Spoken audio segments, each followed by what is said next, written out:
Ole nangae O yemba Yahweh Yahweh Yahweh Yahweh Ozali Pole nanga. Est-ce qu'on peut acclamer pour le roi des gloires? Vous savez, moi, je suis de la vieille école.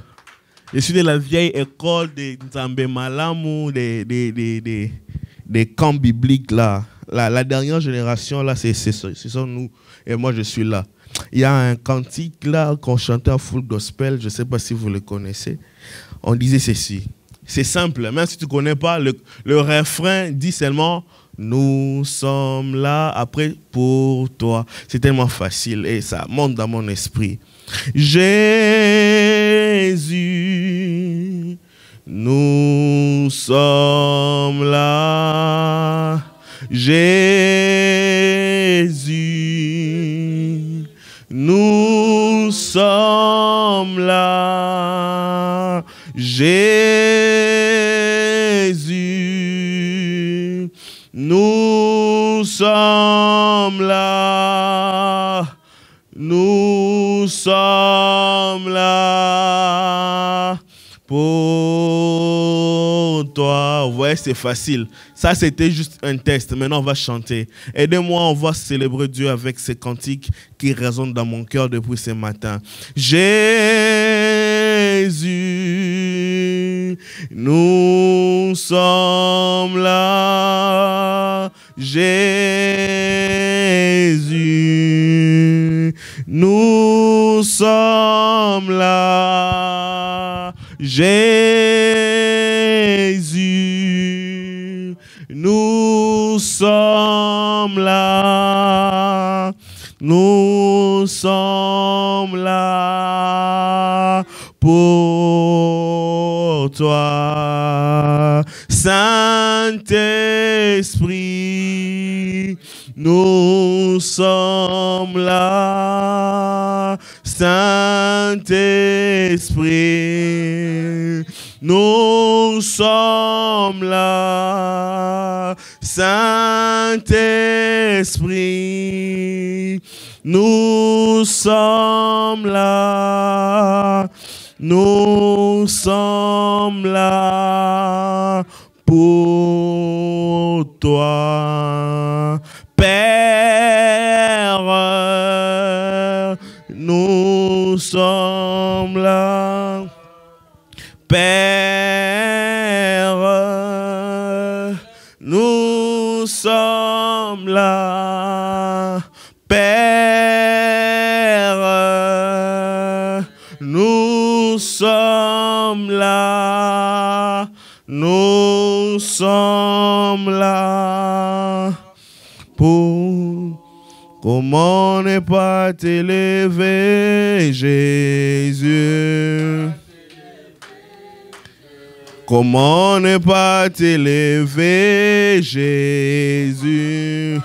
Comment ne pas t'élever? Comment ne pas t'élever? Comment ne pas t'élever?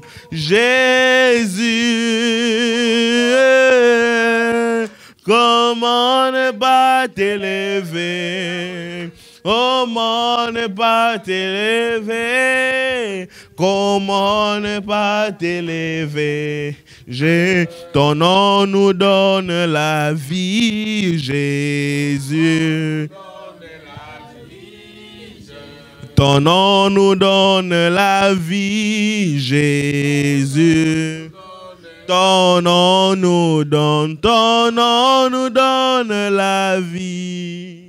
Ton nom nous donne la vie.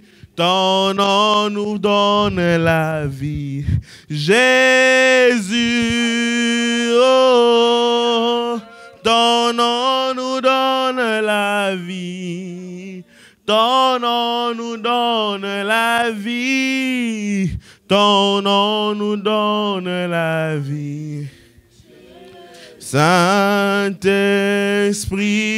je t'adore. Je te donne ma vie. Je t'aime. Ton Saint-Esprit consolateur, je te donne ma vie, je t'aime. Est-ce que tu peux élever ta voix et dire à Dieu, Saint-Esprit, console mon cœur ce matin, prions au nom de Jésus. Rabra Shevama, oh Rababa, une personne veut être consolée. Kabara de Shabababosa, Ebro Shakamamamosa. Alléluia, nous voulons te voir.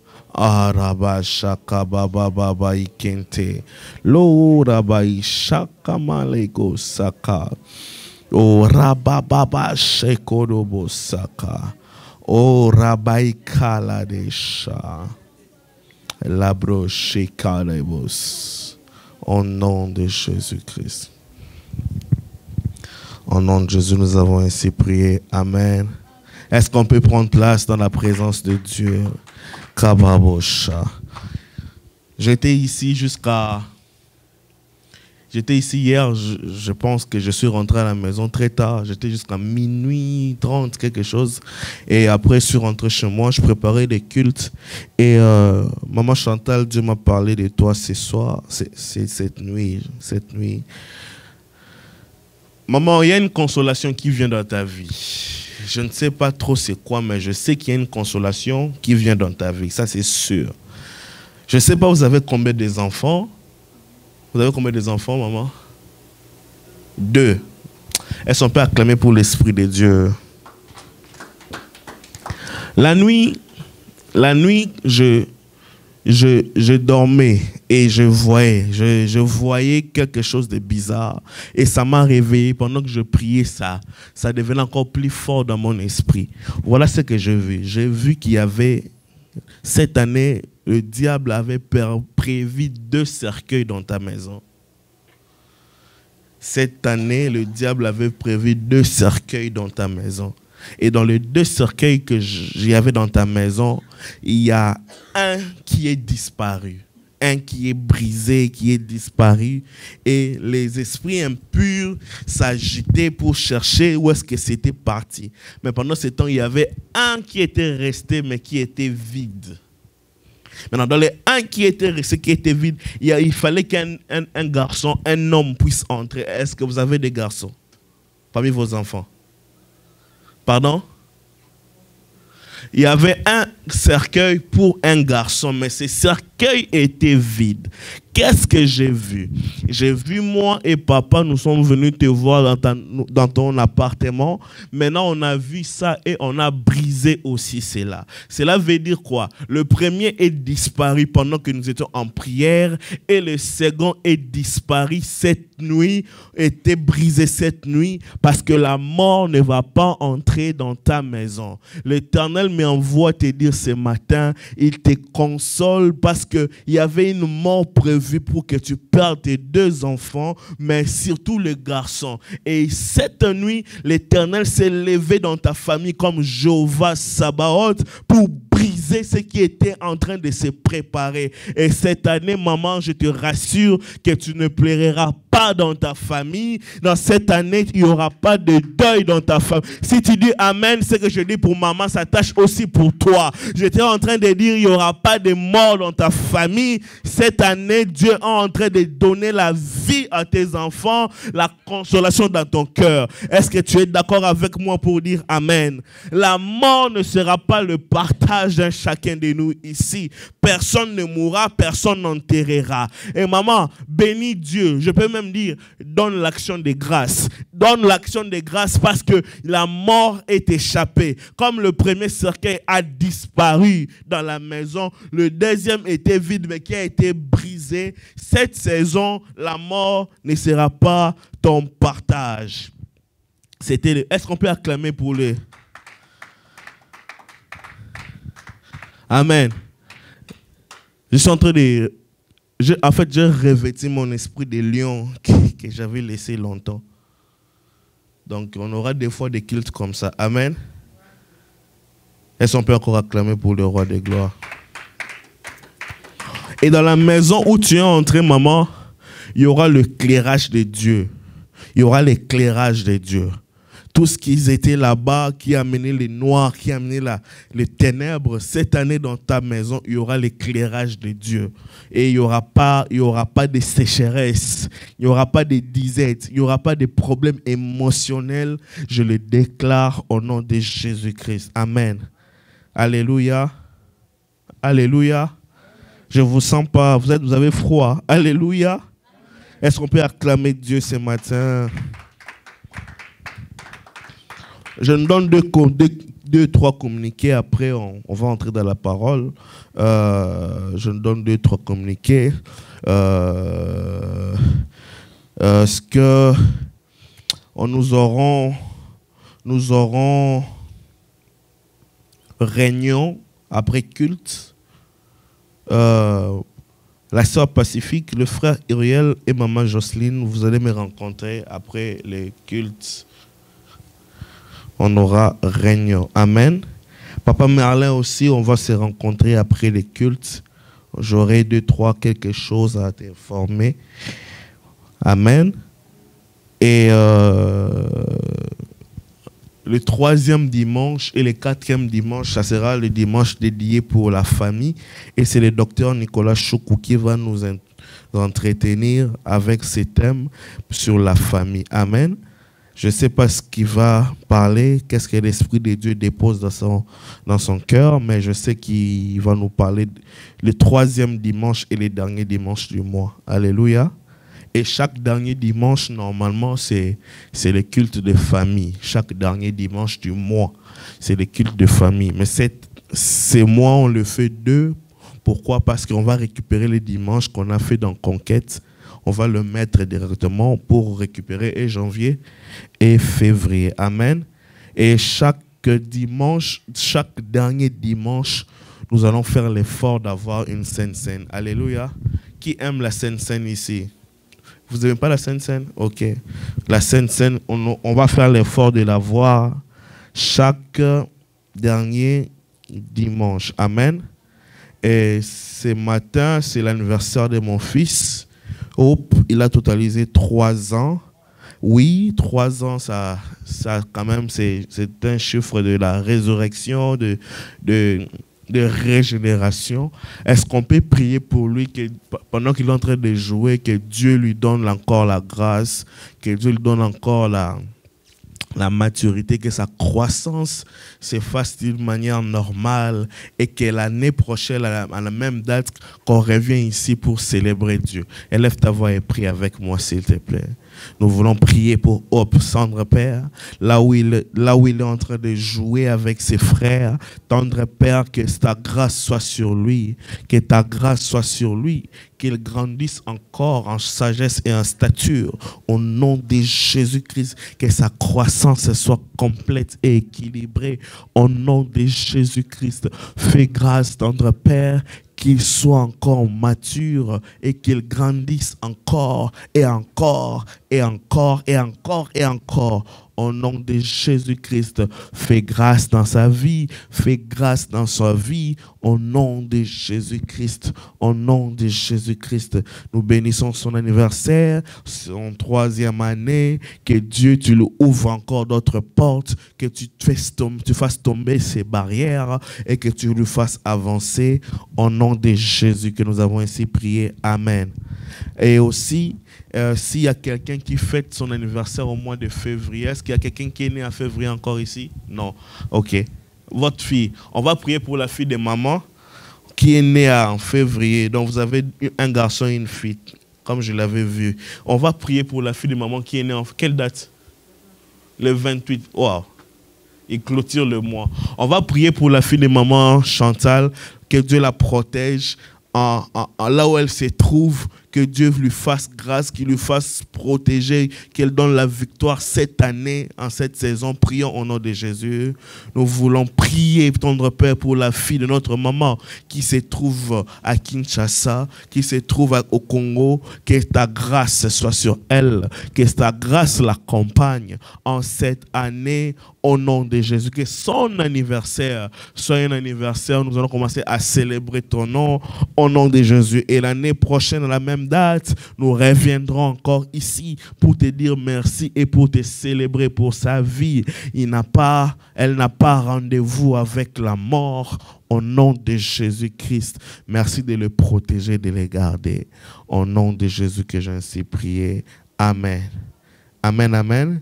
Dernier communiqué. Nos cultes commencent de 10h juste à 12h juste. On doit faire l'effort d'être là à temps. Ce n'est pas facile avec le froid, mais quand même on peut se battre pour ça. Amen. Et aussi, notre chaîne YouTube est là, la mission chrétienne Espérance. La mission chrétienne Espérance. La mission chrétienne Espérance sur YouTube. Amen. Maintenant, on va passer à la parole. Dis avec moi à ton voisin, nous passons à la parole. Amen. Est-ce que tu peux acclamer Dieu pour ça? Nous allons lire des textes ce matin. Nous allons lire dans le livre d'Exode 17, le 8e et le 15e verset, et Jérémie 29, notre texte de vendredi. Notre texte de vendredi. Jérémie 29, le verset 11. Je commence par Jérémie parce que c'est court. Après, je vais retourner à Exode. Amen. Jérémie 29, verset 11. Je lis au nom de Jésus-Christ. Car je connais les projets que j'ai formés sur vous, dit l'Éternel, projets de paix et non de malheur, afin de vous donner un avenir et de l'espérance. Amen. Et Exode 17, 8 à 15. Je lis au nom de Jésus-Christ. Amalek vint combattre Israël à Rephidim.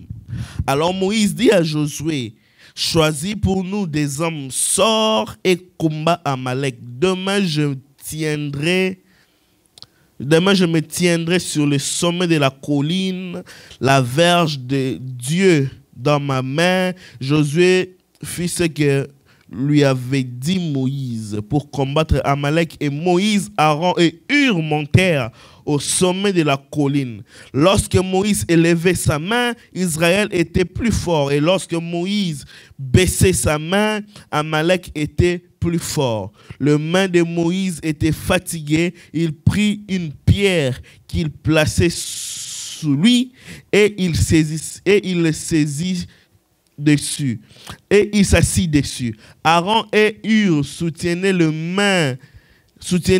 ses mains l'un d'un côté et l'autre de l'autre. Et ses mains restaient fermes jusqu'au coucher du soleil. Et Josué vainquit Amalek et son peuple au tranché de l'épée. L'Éternel dit à Moïse, écris cela dans les livres pour que les souvenirs s'en conservent, et déclare à Josué que j'effacerai la mémoire d'Amalek d'au-dessus des cieux. Moïse bâtit un autel et lui donna pour nom l'Éternel ma bannière. Alléluia. Nous sommes toujours dans notre semaine post-conquête, mais la conquête, elle n'est pas finie. Nous partons de conquête à conquête. Amen. la conquête, elle n'est pas finie, nous partons de conquête à conquête. Amen. Tu es un conquérant, tu es une conquérante. Amen. Rien ne peut te faire peur parce que tu es dans l'armée de l'Éternel et tout ce que tu feras et tout ce que tu tiendras réussira. Je suis en train de dire à une personne, quand tu tiendras quelque chose entre tes mains, personne ne va te le ravir. Et celui qui osera s'élever pour te combattre, il rencontrera l'Éternel sur ta route. Au nom de Jésus-Christ, je l'ai déclaré pour toi. Je disais le vendredi que la promesse dans la conquête, dans la terre promise et ses réalités, nous avions eu à parler de la promesse. Et j'ai dit la promesse, elle vient de Dieu. Et la promesse a deux parties. J'avais dit qu'il y a au moins dans la Bible 5000 promesses de Dieu. Et dans les 5000 promesses de Dieu, je les avais sélectionnées d'abord en 365 pour voir qu'il y avait 365 promesses de Dieu qui dit dans la Bible, ne crains rien. Amen. Et j'avais dit le vendredi, ça se trouve déjà en ligne. Si vous partez sur notre chaîne YouTube Mission Chrétienne Espérance, vous allez les voir. J'avais dit que le 365 jours de la promesse, 365 fois de la promesse de Dieu qu'il est en train de dire à l'homme, ne crains point, représente les 365 jours de l'année, qui veut dire que chaque année, tu as une promesse de Dieu qui te dit déjà, ne crains pas. Alléluia. J'aimerais dire à une personne qui est ici dans cette salle et en ligne, ne crains pas pour le demain lundi parce que Dieu a déjà prévu quelque chose pour toi. J'aimerais dire encore, ne crains pas parce que tu es en train d'étudier, parce que Dieu a prévu quelque chose pour toi. J'aimerais dire à une personne qui me suit ici et en ligne, ne crains rien parce que c'est la promesse la plus facile que Dieu peut faire dans ta vie afin de te rassurer. Même si la barque est en train de bouger, ne crains pas parce que Dieu a prévu de te faire du bien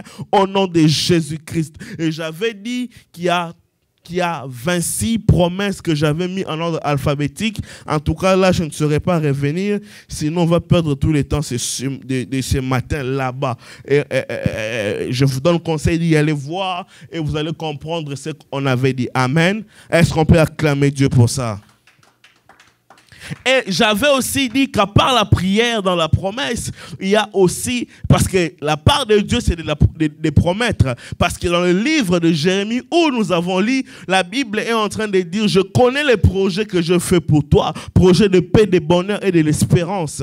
Mais il dit à Jérémie, vous me prierez, vous partirez et je vous exaucerai. Donc la première des choses à faire, Dieu, quand il te promet, c'est sa part. Quand Dieu fait sa part, toi tu n'as rien à faire que d'entendre la part de Dieu. Mais dans la part de Dieu qui est de promettre, ta part dans la promesse est d'abord de prier pour que Dieu exauce. Et ensuite, c'est de travailler pour acter, pour posséder ce que Dieu t'a dit. Amen.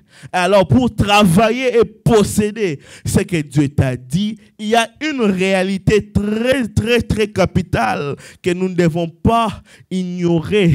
C'est une réalité qu'on appelle une réalité de binaire. Dis avec moi, réalité de binaire. Réalité des binaires, ça veut dire quoi? Réalité des binaires, c'est juste deux pôles. C'est juste 1, c'est juste 0 et 1. C'est juste le positif et le négatif. Vous savez, il y a cette dualité qui existe dans la vie. Amen. Cette dualité qui existe dans la vie qu'on appelle normalement une réalité binaire. Vous savez, pour qu'on ait l'électricité, on a besoin du câble qui accompagne l'intensité négative avec le câble qui accompagne l'intensité positive pour créer une tension. Je suis électricien de formation, donc je sais de quoi je parle. Pour avoir une lumière, on a le positif et le négatif. Quand dans ta maison, tu as le prise. Dans le prise, si vous avez déjà vu le testeur, vous savez à Kinshasa, on avait quelque chose qu'on appelait testeur. C'était une sorte de tournevis avec une lumière. Quand tu mets sur un câble, ça s'allume. Et il y avait souvent 3 câbles qui s'allumaient, un 4e câble ne s'allumait pas. Et la 4e câble qui ne s'allumait pas, on appelle ça neutre ou on appelle ça 0. Mais les autres, c'est les 1, c'est les courants en fait. C'est ça la réalité binaire. Le positif et le négatif fait en sorte que tu aies de l'électricité. Alléluia. Le positif et le négatif fait en sorte que tu aies l'électricité. J'aimerais dire à une personne que le jour et la vie engendrent les cycles, que de l'eau et le feu fait que la nourriture puisse cuire dans la marmite, que le chaud et le froid est créé pour vivre au Canada. Au Canada, vous savez, il peut faire très très froid, mais il fera aussi très très chaud à un moment. C'est ce qu'on appelle ici le climat. Alléluia. On peut avoir la lumière et les ténèbres, le jour et la nuit, la mort et la vie, papa et maman, le bien et le mal, la santé et la maladie. Ça, la liste n'est pas exhaustive. Il y a tellement de choses à avoir. Il y a toujours quelque chose qui peut toujours arriver pour que tu ne puisses pas toucher ou tu ne puisses pas acter ce qui est dans la terre promise. J'aimerais dire à une personne, si à part prier, qu'est-ce que tu peux faire encore pour obtenir ta terre promise? À part prier, pour obtenir ta terre promise, tu dois te lever pour travailler pour la terre promise. J'étais en train de parler à quelqu'un ce matin. À part la prière, tu ne peux pas rester qu'à prier et que l'omelette puisse casser et que ça puisse cuire et que tu puisses manger. Même pour manger, tu dois travailler pour manger. Oh, la nourriture ne quittera pas l'assiette pour entrer dans ta bouche si tu ne travailles pas avec tes mains en fait de manger. Amen. Dieu a mis à l'homme une certaine responsabilité qui fait que tu seras toujours obligé de faire un mouvement, de faire un travail pour manger. Et quand tu es en train de faire le travail de manger, tu es en train de te rassasier. Et quand tu te rassasies, cela veut dire que tu as acté ta terre promise. Tu avais faim et maintenant il y avait la nourriture et maintenant tu es en train de faire l'action de manger. Là, il y aura toujours une réalité binaire. Cela veut dire qu'il y aura la pauvreté et la richesse. L'espace qui relie la pauvreté et la richesse, ça s'appelle le travail. Est-ce que je parle bien ce matin? Est-ce que je parle bien ce matin? Est-ce qu'on peut acclamer pour Dieu ce matin? Alléluia.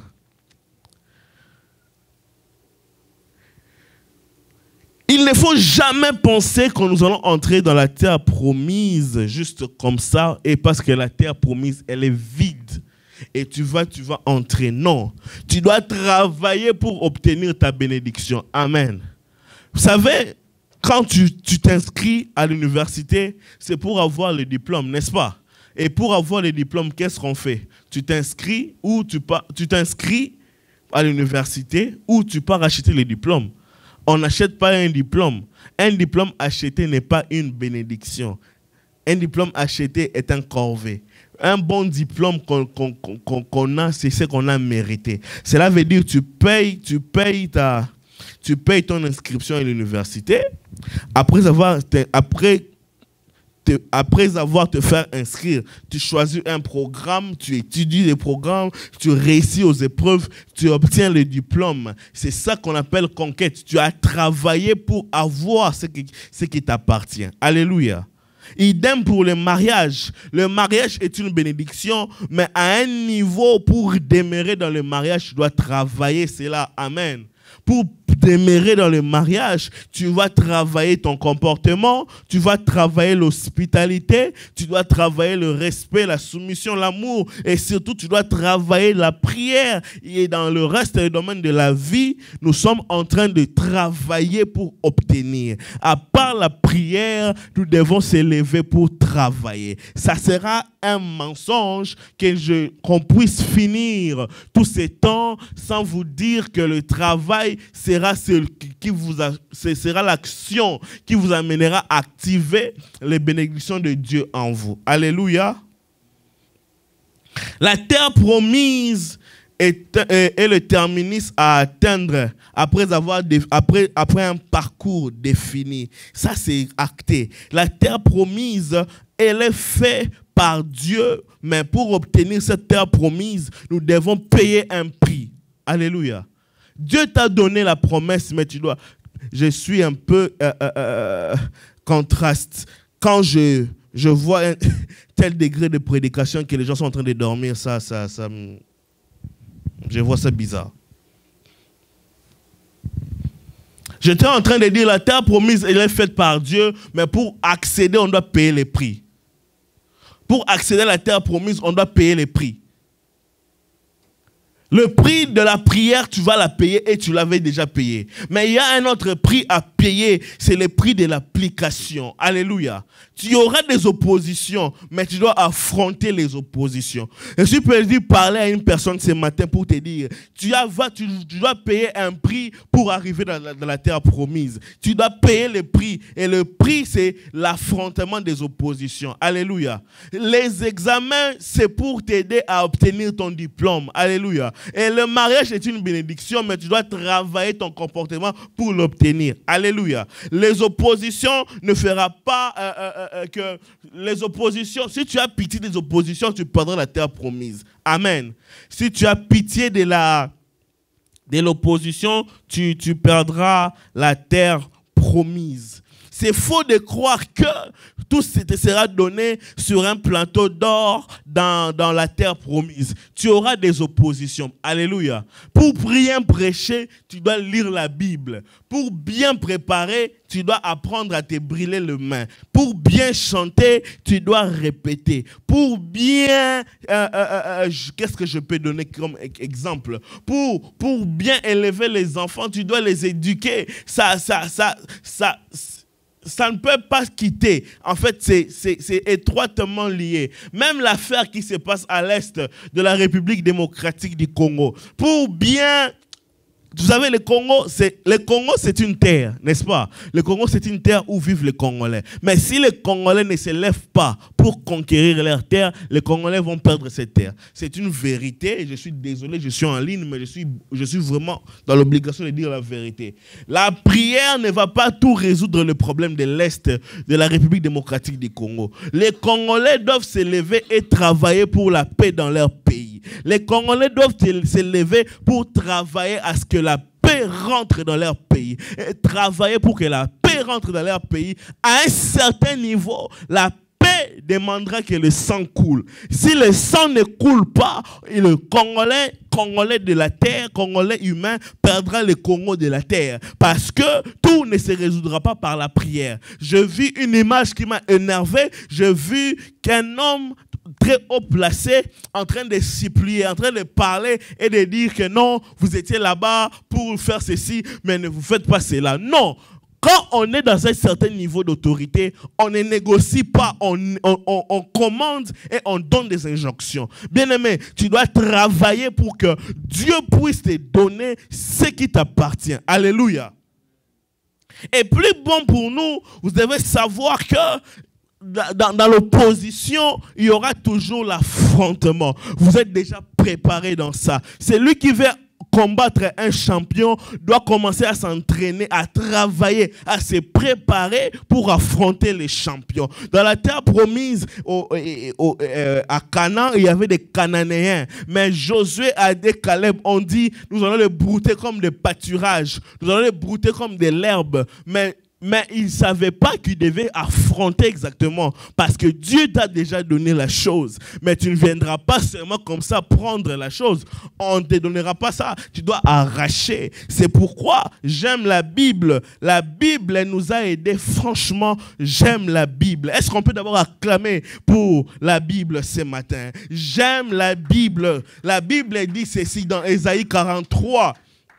Dans Ésaïe 43, 1 à 2, la Bible dit à Jacob, je t'ai créé. Israël, je t'ai formé. Quand tu as la signature de Dieu. Ésaïe 43, 1 à 3, la Bible dit, ainsi parle l'Éternel à Jacob et à Israël. À Jacob parce qu'il a créé Jacob, mais à Israël parce qu'il a formé Israël. Jacob avait la nature de voleur, mais Israël avait la nature de conquérant. J'aimerais dire à une personne ce matin, pendant la conquête 12, tu as été formaté à devenir Israël pour devenir conquérant. Alléluia. Tu as la signature de Dieu. J'étais en train de parler à une personne ce matin. Tu as la signature de Dieu en toi. Et quand tu marches dans l'eau, tu ne te noyeras pas. Et quand tu marches dans le feu, tu ne seras pas brûlé. Parce que en toi, il y a le marque de Dieu. Est-ce que vous êtes d'accord avec moi ce matin? Dieu est avec toi. Dieu t'a créé. Dieu t'a formé. Meilleur, Dieu t'aime. Romains 8, 37, la Bible dit, le malheur atteint souvent le juste, mais l'Éternel en délivre toujours. Nous sommes plus que vainqueurs par celui qui nous a aimés. Nous sommes plus que vainqueurs par celui qui nous a aimés. Et celui qui est plus que vainqueur, c'est celui qui reçoit les trophées sans pourtant s'avoir battu. J'aimerais dire à une personne, tu ne t'es pas battu, mais parce qu'on t'a beaucoup aimé, on t'a rendu plus que vainqueur. Et Jean 3, 16 est en train de dire ceci, car Dieu a tant aimé le monde qu'il a donné son Fils unique, afin que quiconque croit en lui ne périsse point, mais qu'il ait la vie éternelle. Et Jésus lui-même, le Fils de Dieu tant aimé, qui nous a été donné, a dit ceci dans Matthieu 28, 18. Tout pouvoir m'a été donné dans le ciel et sur la terre. Et dans Acte 1, 8, Jésus est en train d'ajouter que vous recevrez une puissance, le Saint-Esprit survenant sur vous, et vous serez mes témoins. J'aimerais dire à une personne, tu es loin pour conquérir. Tu es loin pour conquérir. Dieu t'a mis ta signature. Dieu a mis en toi sa signature pour conquérir. Dieu t'a aimé et t'a équipé de Jésus-Christ pour conquérir. Jésus-Christ a eu le pouvoir et il te l'a donné. Et pour que tu aies la conquête, là où tu marches, où il y a les obstacles, Jésus-Christ t'a donné la capacité de vaincre. Même si c'est grand, j'aimerais dire à une personne ce matin, même si c'est grand comment, même si c'est plus que Goliath, tu auras la force de David afin de faire tomber Goliath. J'aime la Bible qui est en train de dire dans le livre de Zacharie, qui es-tu, grande montagne, devant Zorobabel? Tu seras aplani, non par force, non par puissance, mais par l'Esprit de Dieu. Cette année, nous avons la conquête, non par force, non par puissance, mais par l'Esprit de Dieu. Nous sommes en train de vaincre dans la conquête, non par force, non par puissance, mais par l'Esprit de Dieu. Tu vas entrer dans ta bénédiction, non par force, non par puissance, mais par l'Esprit de Dieu. Tu es loin pour cette mission, non par force, non par mission, mais par l'Esprit de Dieu. J'aimerais dire à une personne, l'intelligence que tu as de Dieu ne te vient ni par force, ni par puissance, mais par l'Esprit de Dieu. J'aimerais dire à une personne, la victoire que tu auras dans la terre promise, tu vas travailler non par force, non par puissance, mais par l'Esprit de Dieu. Les affrontements peuvent arriver, mais tu vas le vaincre, non par force, non par puissance, mais par l'Esprit de Dieu. J'aimerais dire à une personne ce matin, n'abandonne pas, même si c'est difficile. Est-ce que tu m'écoutes ce matin? N'abandonne pas, même si c'est difficile. Là où on t'a rejeté, Christ est avec toi. Là où on t'a abandonné, si j'étais à Kinshasa, là où on t'a abandonné, Christ est avec toi. Là où on t'a délaissé, Christ est avec toi. N'abandonne surtout pas, n'abandonne surtout pas. J'aimerais dire à une personne, n'abandonne surtout pas. N'abandonne surtout pas. Tu sais, si tu ne sais pas nager, si tu ne sais pas nager, et quand on te jette dans l'eau, que tu le veuilles ou pas, tu vas chercher à battre les mains pour sortir. On appelle ça instinct de survie. Même si tu es gros, même si tu es comment, si tu vois un lion en train de te poursuivre et que tu sais que tu peux sauter un mur qui est devant toi, tu ne vas pas rester pour que les lions t'atteignent. Tu vas courir. On appelle ça instinct de préservement de la vie. J'aimerais dire à une personne ce matin, s'il y a des gens qui te combattent, s'il y a des adversaires sur ta route, n'abandonne pas, mais fonce encore. Pourquoi? Ce n'est pas par force, ce n'est pas par puissance. Tu vas vaincre les oppositions à cause de l'Esprit de Dieu. Ce n'est pas, je parle à qui ce matin? Je parle à qui ce matin? Si tu me suis en ligne, tu es persécuté et qu'il y a la force de l'oppression qui cherche à te faire tomber, n'abandonne pas. C'est le Saint-Esprit qui te donnera la force. Ce travail, tu le feras et tu vaincras. Est-ce que je parle à quelqu'un ce matin? Est-ce que je parle à quelqu'un ce matin? On s'en fout de la méchanceté. On s'en fout de la méchanceté. Vous savez pourquoi? Parce que Jésus est de notre côté. On s'en fout de la jalousie des hommes. Vous savez pourquoi? Parce que Dieu nous aime. On s'en fout de la haine des personnes, des gens qui nous entourent. Parce que nous sommes en train de marcher avec le Saint-Esprit. Nous sommes focus dans notre objectif et nous avons Jésus de notre côté et nous sommes sans stress. Dans le livre d'Exode où nous avons lu, Amalek est venu combattre Israël. Amalek est venu combattre Israël. Je ne sais pas dans tes nuits qui vient te combattre, dans ton travail, qui te combat. Est-ce que c'est la facture? Est-ce que c'est la pauvreté? Et je ne sais pas qu'est-ce qui te combat. Mais quand Amalek est venu combattre, Moïse a dit à Josué, toi tu vas descendre pour combattre, moi je vais monter à la montagne pour prier. Et quand Moïse priait, élevait les mains et priait, Josué avait la victoire. Mais Amalek était en train de perdre. Mais quand Moïse baissait ses mains, Amalek gagnait et Josué perdait. J'ai compris quelque chose là-dedans. La force d'Israël n'était pas sur le champ de bataille, mais la force d'Israël était entre les mains de Moïse. Parce que quand Moïse élevait les mains, Moïse montrait à Dieu que nous sommes faibles. Et quand Moïse baissait les mains, Moïse montrait à Dieu qu'il était fort. Or, Amalek est très fort que toi. Tu ne peux pas se battre contre Amalek avec les armes qui se vendent au marché. À un moment, avant de se battre avec ton adversaire, tu dois élever tes mains vers Dieu pour dire à Dieu, je ne dépends que de toi. Je n'ai que toi, interviens dans ma vie. Et c'est lui qui vient intervenir, te donne la force de vaincre. J'aimerais dire à une personne ce matin, à tout moment où tu vas commencer à voir que tu es arrivé, sache-le que Amalek te gagnera.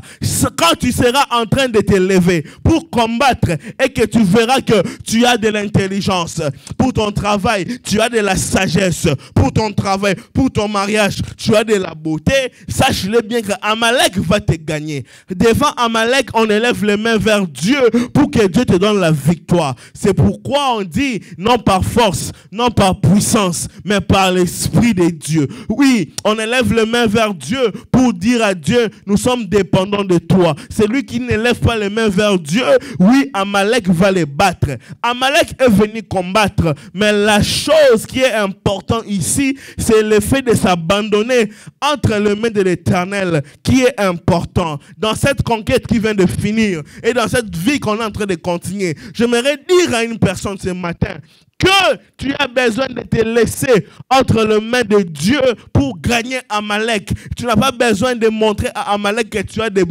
la force, parce que Amalek est né pour combattre, mais toi tu es né pour adorer. Celui qui adore Dieu entre dans ses combats, parce que quand tu élèves Dieu devant un combat, il s'élève comme un général d'armée pour venir faire tomber ceux qui te combattent. J'aimerais dire à une personne à qui il y a une opposition, savoir adorer, mais aussi descendre et travailler. Alléluia. Savoir adorer, mais aussi descendre et travailler. Alléluia.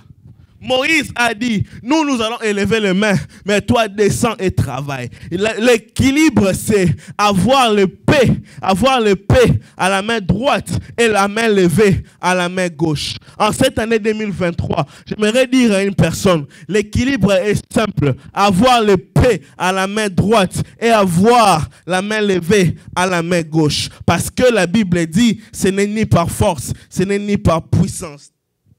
Mais c'est par l'Esprit de Dieu. C'est par l'Esprit de Dieu. C'est par l'Esprit de Dieu. Ne sois pas déséquilibré. Ne lève pas seulement tes mains et dire Seigneur, Seigneur, Seigneur. Oui, mais quand tu ne descends pas sur la vallée et combattre Amalek, Amalek va te vaincre. Parce que pour que Dieu puisse intervenir, et tant que Jéhovah Sabaoth, il doit voir Josué sur le terrain. Alléluia. Ne te fatigue pas d'étudier, ne te fatigue pas de travailler, ne te fatigue pas d'apprendre, ne te fatigue pas de lire la Bible, ne te fatigue pas de faire bien les choses, ne te fatigue pas d'aller dans le commerce acheter des produits pour venir vendre, mais aussi, mets tes genoux par terre et lève tes mains parce que la prière et le travail produit la délivrance. Est-ce que je parle bien ce matin?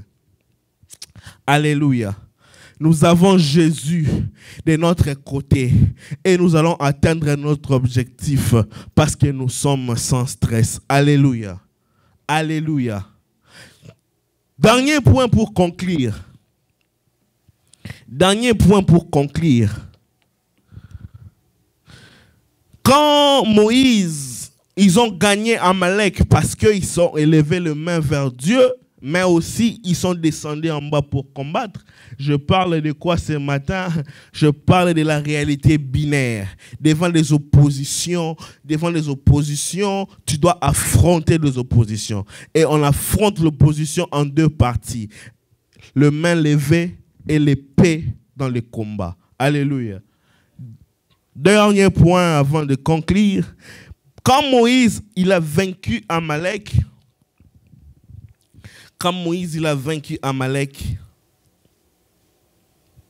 verset 15, la Bible dit,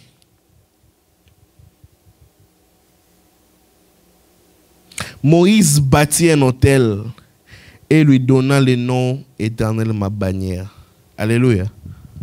Alléluia.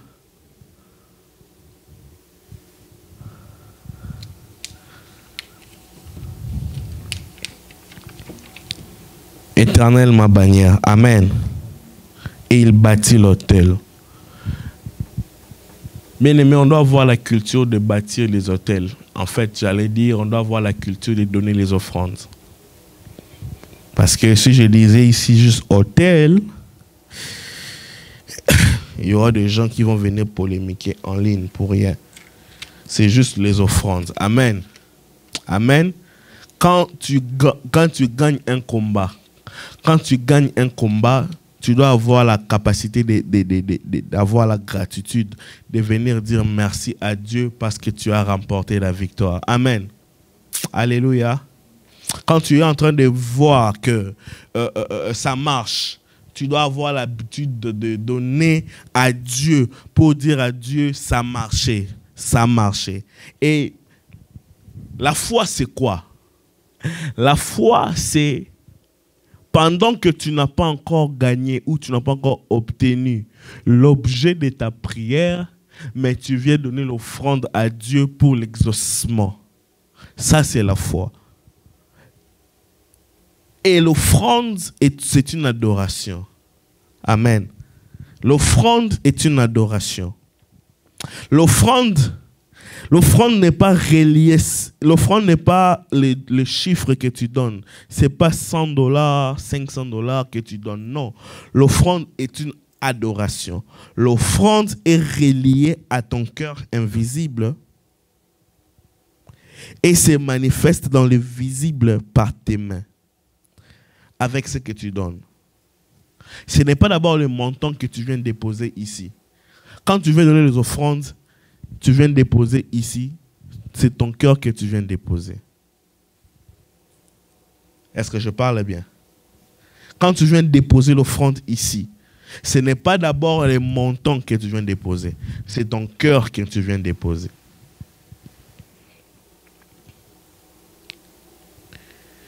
Et quand tu viens avec ton offrande devant Dieu, tu n'amènes pas seulement ton cœur, mais tu amènes aussi tes adorations. Alléluia. Abraham est en train de dire, moi et le petit, nous allons aller adorer. Abraham est en train d'aller offrir Isaac. Il prend son cœur parce que Isaac, c'est son fils qu'il aimait beaucoup. Il est en train de l'offrir. Mais il est en train de dire, je vais l'offrir. Je vais l'offrir. Je veux offrir mon cœur. Je veux offrir celui que j'aime. Je veux adorer Dieu plus que celui que j'aime. Je vais élever Dieu plus que celui que j'aime. Quand tu donnes ton offrande, tu es en train de prouver à Dieu que je t'aime plus que l'argent. Oh. Quand tu donnes ton offrande, tu es en train de montrer à Dieu que je t'aime plus que l'argent. Amen. Vous savez, il y avait 2 enfants d'un même père, d'une même mère. Comme on a l'habitude de dire ces derniers temps dans le jargon congolais de père et de mère.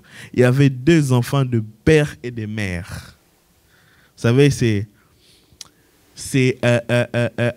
Adam, c'est Caïn et Abel, les enfants de papa Adam et de maman Ève. Amen. Ils sont les enfants de la même maison, de la même famille. Ils ont vécu ensemble la même culture. Et un jour, ils voulaient faire l'offrande. Regardez ce qui se passe. Abel vient de son côté avec les fruits de la terre. Ce n'est pas que Dieu n'aime pas les fruits de la terre, non. Parce qu'il dit, tant que le ciel et la terre subsistera, les semailles et la moisson ne passera pas. En autre terme, Dieu aime les semailles et la moisson. C'est pas ça? Et il amène les fruits de la terre. Ok. De l'autre côté, c'est Abel. Lui, il amène les animaux, les premiers produits premiers produits des animaux. Vous voyez? Caïn, il n'a pas... Regardez bien dans vos Bibles, dans Genèse 4. Caïn n'a pas amené de n'importe quoi. Caïn a amené le premier produit de la terre. Hein? Abel aussi a amené le premier produit de ses bétails. Mais qu'est-ce qui fait que les 2 ont donné l'offrande de même qualité en termes de matériel? Parce que c'était le premier, mais l'un fut agréé, l'autre ne fut pas agréé. C'est pourquoi le cœur. Bien-aimé, quand tu viens dans la présence de Dieu et que tu amènes $10 000, mais que ton cœur n'est pas dans la présence de Dieu, nous allons prendre l'argent. On va l'utiliser, mais tu ne seras pas béni. Parce que tu n'as pas offert l'offrande. Tu as donné l'argent, mais tu n'as pas donné l'offrande. C'est différent de donner l'offrande et de donner l'argent. C'est lui qui donne l'offrande, donne son cœur. Et celui qui donne l'argent ne donne pas nécessairement l'offrande. Vous savez, il y avait Jésus avec la veuve. La veuve, là, Jésus, il a tapé les gens dans les temples. Et il est venu et il a mis le panier et les gens commençaient à donner les offrandes. Il y avait des gens qui ont donné des 100 000 dollars, des euros, des livres sterling, des montants bizarres. Mais la veuve est venue avec 2 pièces. Jésus a dit, cette femme a donné tout ce qu'elle avait. En fait, cette femme a donné son cœur, mais pas l'argent.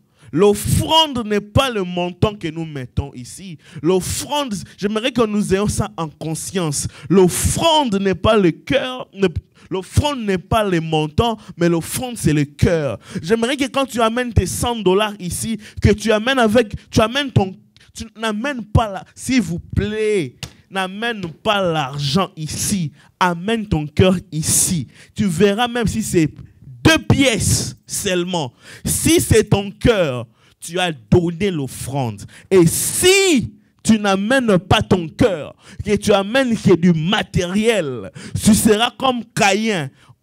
Il avait mis du feu et c'était brûlé, mais c'était plus récupéré par lui. Dieu n'a pas considéré ça, mais le matériel a été donné. Est-ce que je parle à une personne ce matin? C'est pourquoi vous allez voir quand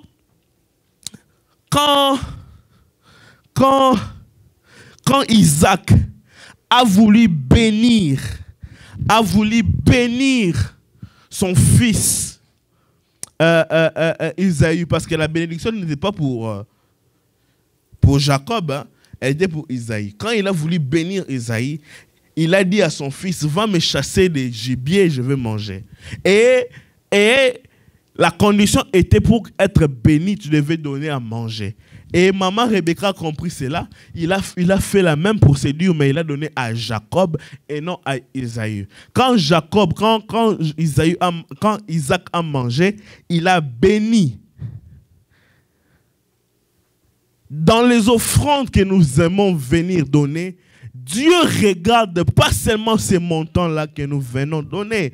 Parce que Dieu n'est pas seulement dans la qualité. Dieu regarde le cœur. J'aimerais dire à une personne, même si c'est $1, même si c'est $1, même si c'est $10,000, aie l'attitude du cœur d'Abel et non l'attitude du cœur de Caïn. Parce que devant Dieu, Dieu ne regarde pas le matériel. Quand tu viens donner ici, Dieu voit comment est-ce que tu donnes ton cœur. J'ai dit l'offrande est reliée à notre cœur invisible et se manifeste dans le visible avec ce que nous donnons en main et nous voyons le montant. Mais d'abord, ce n'est pas le montant que nous venons donner, c'est d'abord nos cœurs. Amen. Nous devons savoir, qu'en donnant les offrandes, on doit savoir quelque chose dans la tête. Dieu voit les intentions avec lesquelles tu es en train de venir donner ton offrande. Nous sommes en train de conclure. L'intention avec laquelle tu es en train de venir donner ton offrande. Dis avec moi intention. Est-ce que tu peux encore dire intention? Dis-le très bien, intention. C'est là commencent les problèmes.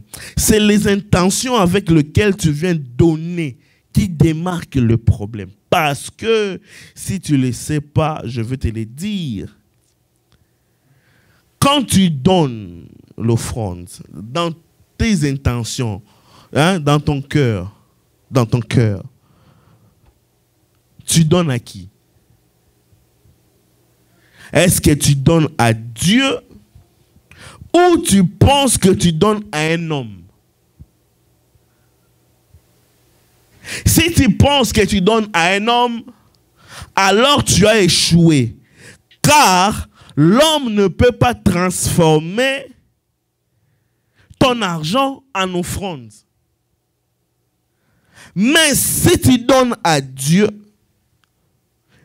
Dieu donnera dans ta vie le miracle de Malachie 3, verset 10, qui dit, amenez dans la maison du trésor tout ce que vous avez. Je ne vais pas dire n'importe quoi, je pense qu'on va le lire.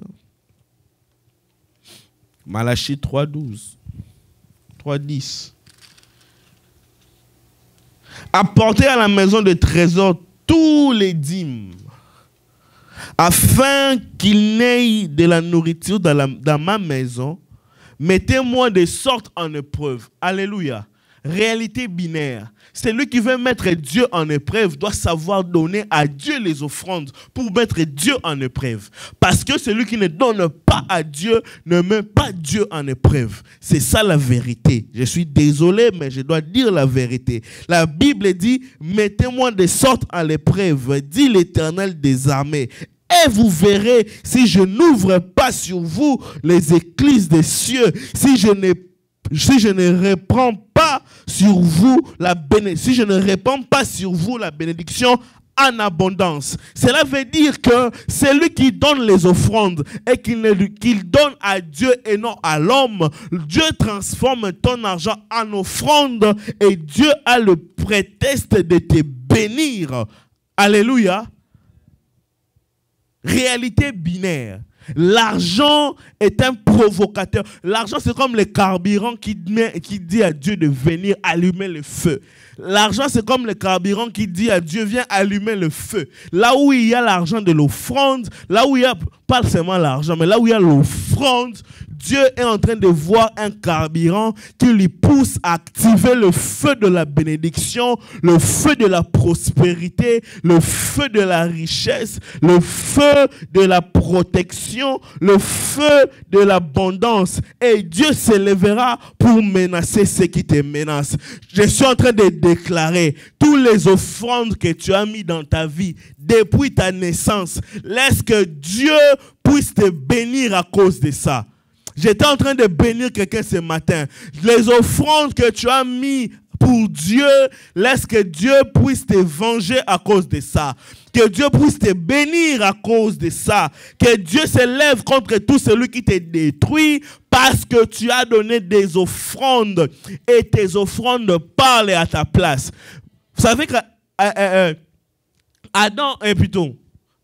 Abel était mort, mais son offrande n'était pas morte. Et son offrande criait. Je suis en train de prier l'Éternel. Que tes offrandes crient au nom de Jésus. Je parle de la réalité binaire. Que tes offrandes crient au nom de Jésus.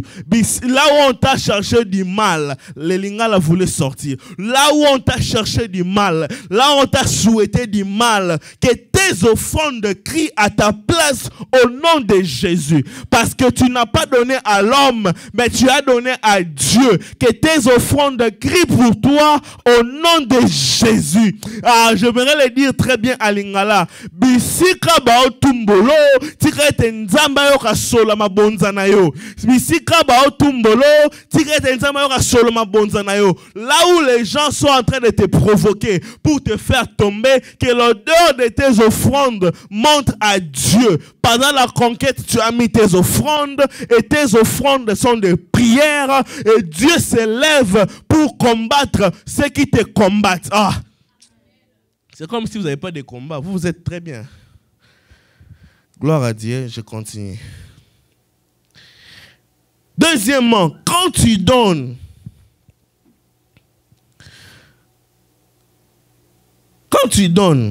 dans tes pensées, est-ce que tu donnes à un mendiant qui doit être chassé après? Ou tu donnes à un prophète afin de recevoir la bénédiction des prophètes? La Bible dit, celui qui reçoit un prophète en qualité de prophète recevra quoi? La bénédiction de qui? Des prophètes. Alléluia. Alléluia.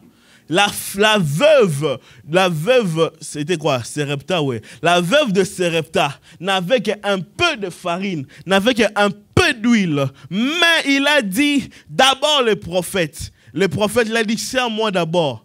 Vous savez, le prophète Élie était un prophète bizarre. Hein? Attends, je vais chercher ça. Je ne sais pas si je vais trouver ça ou pas. Oh, Rababa Shaka.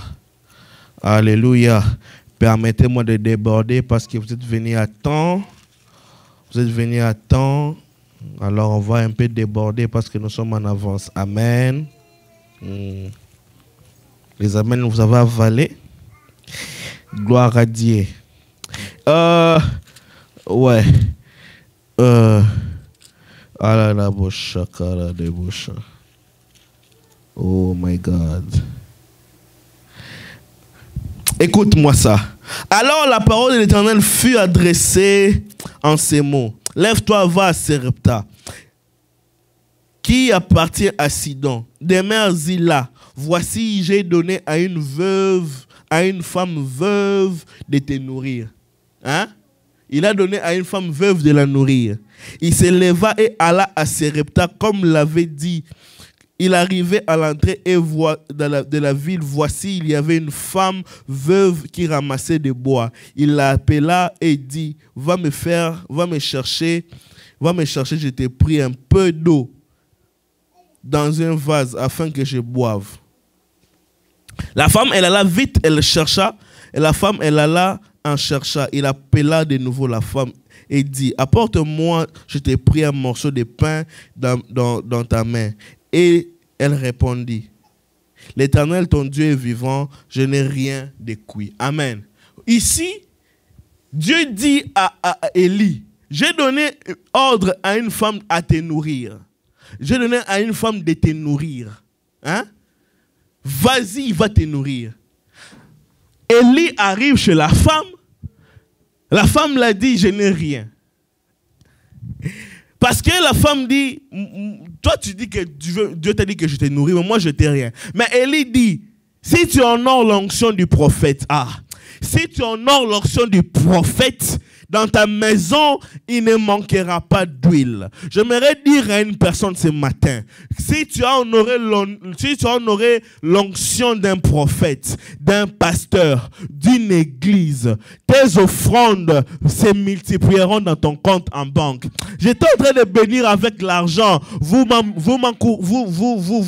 n'encouragez pas mon onction. Je disais, si tu as donné à un prophète, que Dieu puisse multiplier la farine dans ta maison et que tu ne manques de rien. Si tu as donné, je ne parle pas de donner à un mendiant. Je parle que tu reconnais que cette personne est prophète. Cette église, il y a un homme de Dieu. Et cet homme est un homme de Dieu et que tu as donné. Laisse que Dieu puisse multiplier tes farines. Laisse que Dieu puisse multiplier tes riz. Laisse que Dieu puisse multiplier tes maïs. Laisse que Dieu puisse multiplier dans ta maison l'argent. Que l'argent ne manque pas dans ta cuisine. Que l'argent ne manque pas dans tes comptes. Que l'argent ne manque pas dans tes poches, que l'argent ne manque pas dans ta maison, que l'argent ne manque pas dans ton magasin, que l'argent ne manque pas dans tout ce que tu es en train de faire, parce que la Bible dit que la femme, il n'est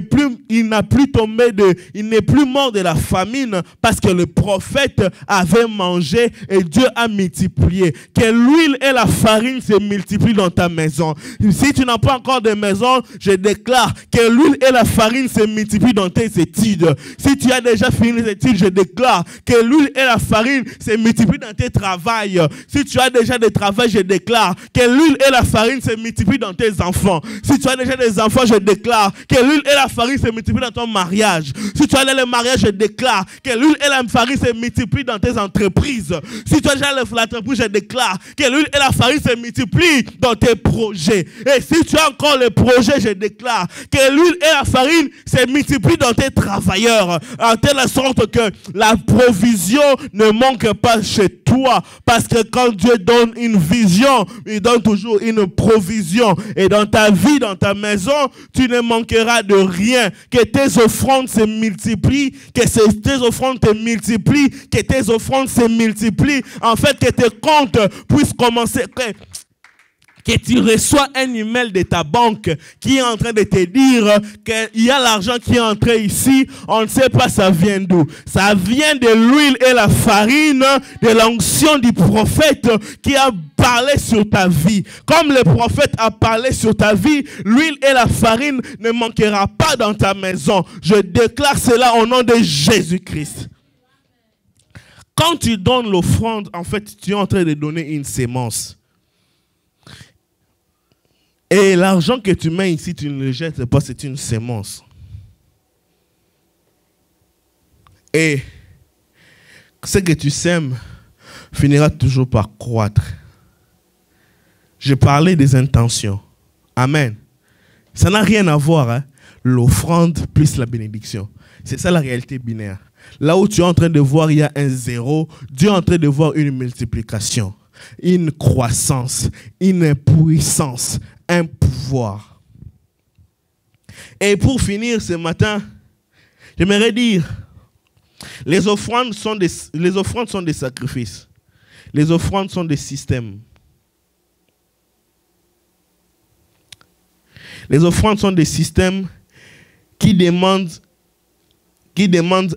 un Dieu, ce qu'on apporte à Dieu et où est-ce qu'on l'apporte pour Dieu. Amen. L'offrande est un système qui demande un Dieu, qui demande ce qu'on apporte à Dieu et qui demande où est-ce qu'on l'apporte à Dieu. Amen. C'est une bonne terre ici. C'est une bonne terre ici. Tes semences que tu as mises ici vont croître. Qu'est-ce que je dis? Ça croît déjà maintenant que je suis en train de parler.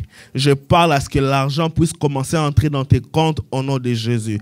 Tiens-toi debout, je suis en train de créer l'argent dans ton compte. Je dis tiens-toi debout, je suis en train d'entrer dans mon mandat de prophète. Je suis en train de déclarer l'argent dans tes comptes. Je déclare, j'établis et je crée que l'argent puisse entrer dans tes comptes au nom de Jésus-Christ. Je déclare, j'établis et je crée. Que l'abondance soit ton partage au nom de Jésus-Christ. Je déclare, j'établis et je crée que là où on est en train de te combattre, qu'on voit la main de l'Éternel. Dieu dit, mettez-moi des sortes en épreuve. Si tu as donné ton offrande, que Dieu puisse te bénir d'une manière serrée et secouée. Que tes greniers ne manquent de rien. Je déclare et je décrète et je crée. Là où il y avait des vides, que Dieu puisse les remplir. Là où il y avait des vides, que Dieu puisse les remplir. Que tu aies...